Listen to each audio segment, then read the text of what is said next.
الحمدللہ رب العالمین والصلاة والسلام علی رسولہ الکریم وعلی آلہ واصحابہ اجمعین، اما بعد فاعوذ باللہ من الشیطان الرجیم، بسم اللہ الرحمن الرحیم۔ ناظرین، آج کا ہمارا درس شریعت ایک نہایت ہی اہم مسئلہ کے بارے میں ہے۔ وہ مسئلہ یہ ہے کہ ایک بندے نے کسی دوسرے شخص سے مکان لیا، اس نے ادھار مثال کے طور پہ مکان لیا اور آپس میں یہ طے پایا کہ ہر ماہ یہ بندہ اس کی قسط ادا کرتا رہے گا، وہ 20,000 کے اعتبار سے ہو یا 25,000 کے اعتبار سے ہو، وہ ہر ماہ اس کی قسط دے گا۔ اور یہ جو مکان ہے مثال کے طور پر اس نے 20 لاکھ کا لیا ہے، اب ہر ماہ اس نے 25,000 روپیہ بطور قسط کے ادا کرنا ہے۔ یا کسی بندے نے پلاٹ لیا قسطوں کے اوپر اور اس نے ہر مہینے اس کی جو قسط ہے وہ 20-25,000 کے اعتبار سے ادا کرنی ہے، تو آیا زکوٰۃ نکالتے وقت یہ جو مکان کی مالیت ہے اس کو اصل مال کے اندر شامل کریں گے یا نہیں کریں گے؟ اس حوالے سے آج کا ہمارا درس شریعت ہے۔ تو اس کا جو حکم شرعی ہے وہ یہ ہے کہ جب کوئی بندہ مالک نصاب بن گیا، اس کے اوپر سال گزر گیا، سال گزرنے کے بعد جب اس نے اپنے مال کی زکوٰۃ نکالنی ہے تو کل مال میں سے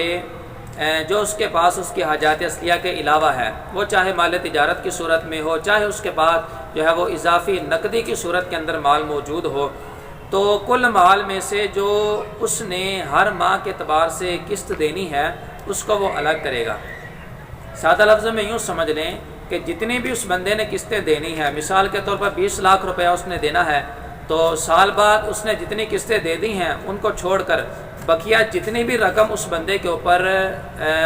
بطور قرض کے لازم ہے وہ ساری رقم کو بندہ منہا کرے گا،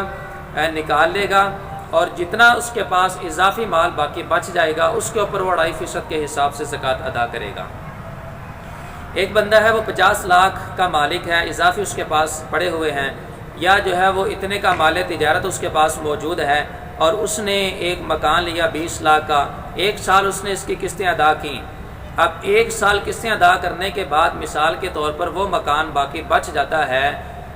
18 لاکھ کا۔ اب 50 لاکھ روپیہ اس بندے کے پاس اضافی موجود ہے، 50 لاکھ میں سے جو 18 لاکھ روپیہ ہے یہ الگ کر لیں گے۔ اب 18 لاکھ الگ کرنے کے بعد جو اس بندے کے پاس بقیہ اضافی رقم بچ جاتی ہے،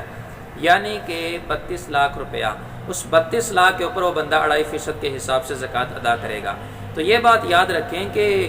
جب بھی زکوٰۃ نکالنی ہے تو جتنا بھی قرض ہوگا اس کو ہم الگ کریں گے، چاہے وہ قرض کی ادائیگی فی الفور کرنی ہو، چاہے اس کو کچھ عرصہ بعد جو نا اس کی ادائیگی کرنی ہو۔ اس کی ادائیگی کرنے کے بعد یا اس کو الگ کرنے کے بعد جتنی رقم بقیہ بچ جائے گی اس کے اوپر شرعی حوالے سے زکوٰۃ فرض ہوگی۔ علامہ علاء الدین حصکفی علیہ الرحمہ نے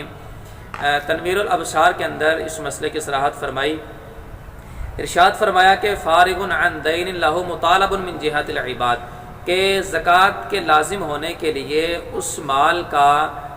قرض سے فارغ ہونا یہ ضروری ہے جو کہ بندوں کی طرف سے جس کا مطالبہ کیا جاتا ہے۔ اب یہ جو قرض وغیرہ ہے یہ بھی بندوں کی طرف سے اس کا مطالبہ کیا جاتا ہے، لہذا اس کو نکال کر جو بقیہ اضافی رقم بچ جائے گی اس کے اوپر جو ہے نا وہ 2.5% کے حساب سے زکوٰۃ کی ادائیگی لازم ہوگی۔ اللہ تعالی ہم سب کو شریعت مطہرہ کے مطابق عمل کی توفیق دے، اپنے اموال کی شریعت مطہرہ کے مطابق زکوٰۃ دینے کی اور باخوشی دینے کی توفیق عطا فرمائے، آمین بجاہ النبی الامین صلی اللہ علیہ وسلم۔